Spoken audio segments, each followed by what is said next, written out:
বাপের কথা কেউ কয় না তো, আসলে যে বাপটা কিন্তু বেশি কষ্ট করে, এই বাপটার কথা কেউ কয় না। খালি পকেটে বাজারে গেছে, সন্ধ্যার আগে বাজার লই আইব, টাকা পকেটে নাই, আমার ছেলে কি খাইবো, ঋণ করে বাজারটা করে নিয়ে আসে, কিন্তু ঘরে ঢোকার সময় হাসি মুখে ঢুকে, বাপটা কিন্তু খুইলা কয় না।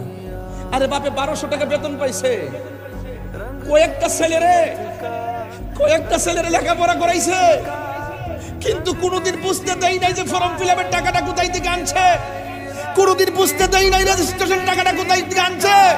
আমার কাছে তো বড় কষ্ট লাগে, ছোট্ট একটা পেটের মধ্যে 2 সন্তানের জায়গা হলো, ছোট্ট একটা পেটের মধ্যে 2 সন্তানের জায়গা হলো, আর তোর লক্ষ টাকার ফ্ল্যাটের ভিতরে, তোর লক্ষ টাকার ফ্ল্যাটের ভিতরে তোর মার জায়গা কই দিতে পারলি না। কি জবাব দিবি কাশীপুরের মানুষ, কি জবাব দেবে নারায়ণগঞ্জের মানুষ?